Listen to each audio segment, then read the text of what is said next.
कि सर एक बात बताइए, स्टेट ऑफ हॉर्मुज को लेकर क्या कहेंगे? तो इन्होंने कहा देखिए उसे छोड़कर हम बहुत जल्दी निकल रहे हैं, we will be leaving very soon, we have nothing to do with what happened in the state of Hormuz. उसमें क्या हो रहा है उससे हमें कोई लेना देना नहीं है। They have no military, they have nothing, उनके पास कुछ भी नहीं है, हमें इससे कोई फर्क नहीं करता। उन्होंने खुद एडमिट कर लिया कि वो लूज कर रहे हैं, they are begging to make a deal, और वो हमसे डील करने के लिए मिन्नतें कर रहे हैं कि मिन्नत है कि आप हमसे डील कर लीजिए। बोले वाह ट्रंप वाह। बोले सर एक बात बताइए कि आपका तेल की कीमतों को नीचे लाने का प्लान क्या है? बोले देखिए जो मैं कर सकता था वो यही है कि मैं ईरान छोड़ देता हूं। अब जब मैं ईरान छोड़ रहा हूं तो बाकी सब आप अपना देख लें, चाहे कंपनियां फूटें टूटें, मिडिल ईस्ट के जो देश हैं वो परेशान हो, उससे मेरा कोई लेना देना नहीं है, हम वहां से निकल रहे हैं। अब जो लोग हमको धमकाते थे वो धमकाने वाले ही मर गए, तो हमला क्या करेंगे? तो साहब अब बड़ा सवाल यह है कि क्या ट्रंप वाकई में स्टेट ऑफ हॉर्मुज छोड़कर आ जाएंगे? क्या ईरान के ऊपर हमले नहीं होंगे? और ऐसी स्थिति में जहां दुनिया को इन्होंने फंसा दिया है कि अब तेल लेने के लिए देशों को अपनी तरफ से ईरान के साथ सेटिंग करनी होगी, बातचीत करनी होगी, डिप्लोमेसी करनी होगी, क्या अमेरिका वाकई में दुनिया को इस स्थिति तक ले जाना चाहता था? तो इसको थोड़ा सा और पीछे जाकर अगर आप विजुअलाइज करेंगे तो समझ पाएंगे कि अमेरिका में जब से राष्ट्रपति ट्रंप बने हैं तब से ऑयल कंपनीज की जो फंडिंग है वो सीधा सीधा अब ट्रंप के इरादों में दिखाई देती है। आप समझिए कि जब इलेक्शन कैंपेन था तो बिगेस्ट फंडर्स में वहां के ऑयल कंपनीज के स्टेक थे, उन्होंने ट्रंप के इलेक्शन को बहुत ज्यादा प्रमोट किया। अब जब ट्रंप राष्ट्रपति बनकर आए तो उन कंपनीज को लाभ कैसे पहुंचाया जाए? सबसे पहले वेनेजुएला लाकर दिया गया कि मादुरो को हटा दिया है, वेनेजुएला में ऑयल कंपनीज जाएं और जाकर के वहां का तेल एक्सट्रैक्शन का प्रयास करें, तेल निकालें वहां से और उस तेल को दुनिया में बेचें। अब दुनिया में बेचकर लाभ कैसे कमाया जाए? तो डिमांड पैदा की जाए। डिमांड कैसे पैदा हो सकती है?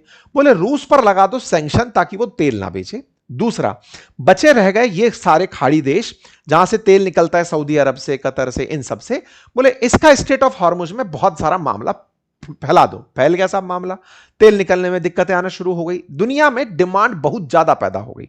डिमांड पैदा हो गई तो एकमात्र जिसके जहाज को ईरान भी निशाना नहीं बना पाएगा क्योंकि उसके पास इतनी ताकत है, दैट इज अमेरिका। अमेरिका के तेल को निकालकर अमेरिका अपने तेल को दुनिया भर के देशों में including Europe, Africa, Asia, India, China, जिसको भी बेचना है सबको बेचने की स्थिति में आ गया। कुल मिलाकर ट्रंप ने इस युद्ध से क्या कुछ अचीव किया? बिल्कुल। आपने पहले दुनिया को, ये वो वाली बात है कि मैं जब किसी से कंपटीशन करूं तो या तो मैं मेरी लाइन बड़ी करूं या दूसरे की लाइन को छोटा कर दूं, तो भी तो मेरी लाइन बड़ी हो सकती है। इन्होंने दोनों ही काम किए। इन्होंने पहले यूएन का, जो यूएन के अंदर पेरिस क्लाइमेट डील के अंदर एग्रीमेंट जो शामिल हुआ था, उससे खुद को बाहर निकाला। बोले मैं इसमें चक्कर में नहीं पड़ता, यूएनएफसीसी का मैं क्यों मानूं, पेरिस क्लाइमेट डील से मैं बाहर निकलता हूं। प्रदूषण खूब फैलाएंगे, प्रदूषण फैलाने के लिए पेट्रोल डीजल बेचेंगे, पर पेट्रोल डीजल मैं बेचूंगा तो ये तो सब बेचते हैं।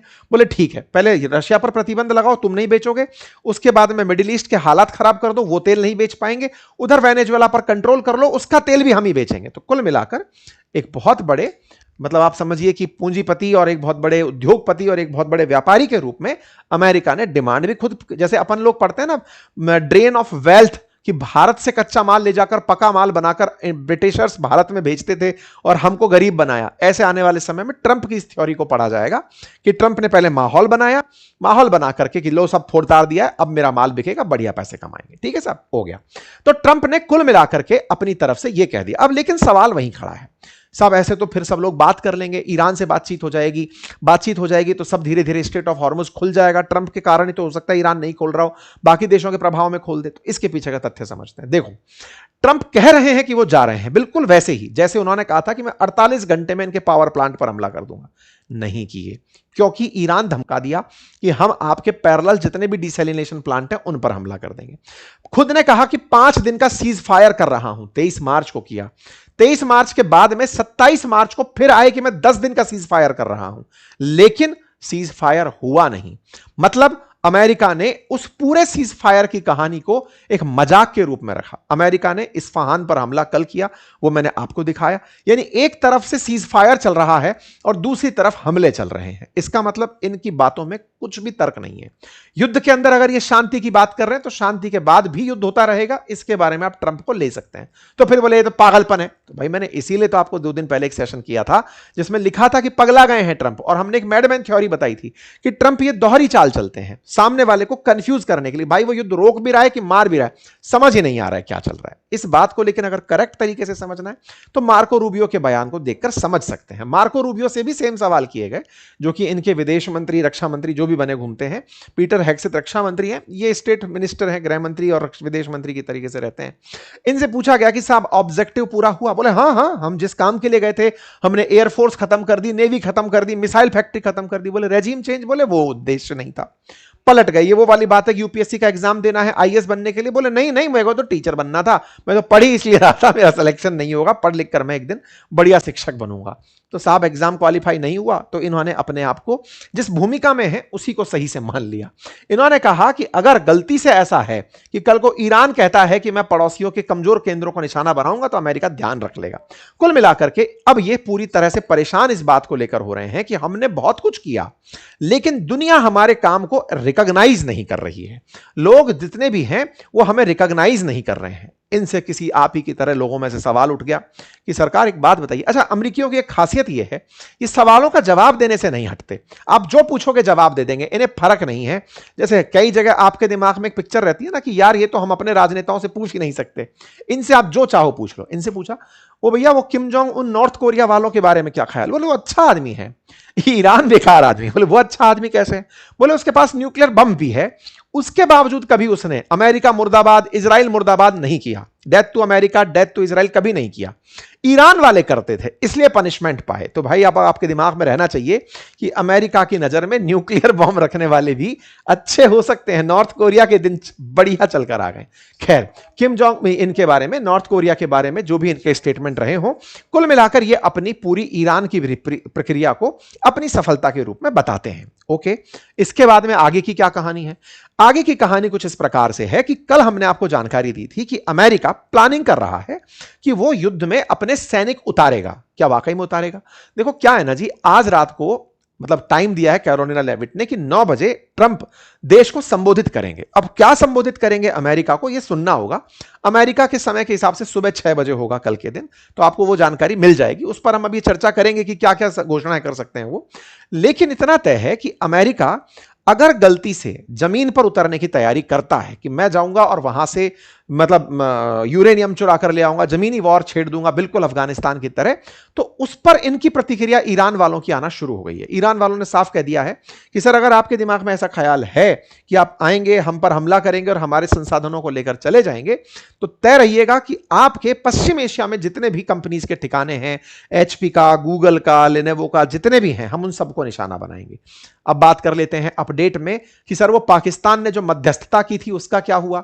आपको याद होगा हमने कल भी आपको यह सेशन में जानकारी दी थी कि पाकिस्तान के लिए बेगानी शादी, अब्दुल्ला दलाल हमने कहानी सुनाई थी, याद है? कल के सेशन को अगर आप चेक करेंगे उसमें मैंने एक पॉइंट रेज किया था।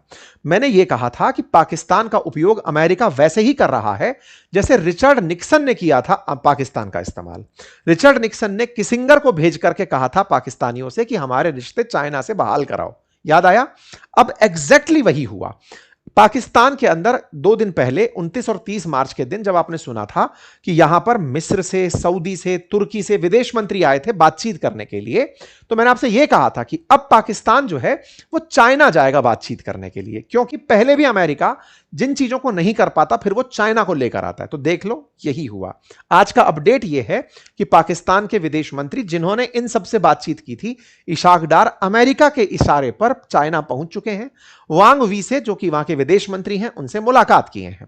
मुलाकात के पॉइंट जो निकल कर आए वो 5 सूत्रीय पॉइंट के रूप में दुनिया के सामने रखे गए, और उनके अंदर यही वाली बात कि स्ट्रेट ऑफ हॉर्मुज खुलवाना है और अंतरराष्ट्रीय शांति लेकर आना है। मतलब ट्रंप जो खुद नहीं कर पा रहे, अब उन्हें चाइना की जरूरत पड़ गई है। क्यों? क्योंकि ईरान से $400 बिलियन का तेल खरीदने का चाइना ने एग्रीमेंट किया हुआ है।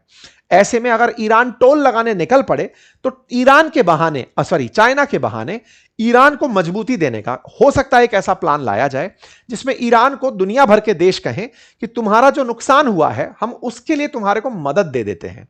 ये इन 5 सूत्री कार्यक्रमों के अंदर यह बात कही गई है कि ह्यूमैनिटेरियन लॉज को ध्यान में रखते हुए पीस टॉक को बढ़ाते हुए आगे चलना होगा और तय किया जाएगा कि कैसे ईरान की सॉवरेनिटी की सुरक्षा की जा सके और जो लोग यहां पर फंसे हैं उनकी मदद की जा सके। साथ ही साथ में यूएन के नेतृत्व के अंदर कैसे कॉम्प्रिहेंसिव पीस प्रोग्राम को लाया जा सके। अर्थात जो जिसको बिगाड़ना था बिगाड़ दिया, अब यूएन भी आएगा, चाइना भी आएगा, दुनिया भर के देश रास्ता निकालेंगे कि ईरान को शांत किया जाए, स्ट्रेट ऑफ हॉर्मुज को खुलवाया जाए। और उसके साथ बातचीत के लिए अमेरिका ने बैकडोर चैनल से पाकिस्तान का फिर से इस्तेमाल किया और चाइना को पिक्चर में घुसा लिया, क्योंकि डायरेक्ट चाइना के साथ बातचीत कर नहीं पा रहे थे। कुल मिलाकर के अब ईरान की चेतावनी अपनी जगह है। अरागची ने साफ कहा है, युद्ध हमने शुरू नहीं किया था, अब आप आए हो तो जमीन पर आपका स्वागत रहेगा, हम 6 महीने तक युद्ध लड़ने की तैयारी में हैं। खैर, अब जो भी अपडेट है वो मैं आपको दे चुका। अब आज जो है ना, इस तरह की चर्चाएं हैं कि सुबह 9 बजे, मतलब ये कल, मतलब 1 अप्रैल के दिन इन्होंने खबर डाली है कि साहब tomorrow night 9 PM president Trump will give an address to nation. तो ऐसे में जब ये इंपॉर्टेंट अपडेट देने की बात कैरोलिना लेविट कर रही हैं, तो दुनिया भर में कयास लगाए जा रहे हैं कि ये क्या क्या हो सकते हैं। आप और हम भी कयास लगाएंगे। अगला वीडियो मैं उसके लिए लेकर आ रहा हूं, थोड़ी देर में आपको मिलेगा इसी चैनल पर, क्योंकि उसमें बहुत सारे मुझे अपडेट देने हैं, वर्ल्ड के अपडेट देने हैं, भारत के अंदर जो मीटिंग्स हो रही हैं उसके अपडेट देने हैं, ट्रंप क्या करने जा रहे हैं और किस तरह से युद्ध का और असर बदलता जा रहा है। क्योंकि ऑलरेडी ये लंबा वीडियो बन गया, तो हम अगले वीडियो में आपके सामने सेशन को लेकर आ रहे हैं। फिलहाल के लिए इतना ही, अपना ख्याल रखें और बाकी जाकर के कमेंट बॉक्स में लिंक दिया हुआ है, कम्युनिटी ज्वाइन कर लीजिए अगर आप वेबिनार के माध्यम से फ्री में अपनी वेबसाइट बनाना सीखना चाहते हैं वाइब कोडिंग से। धन्यवाद।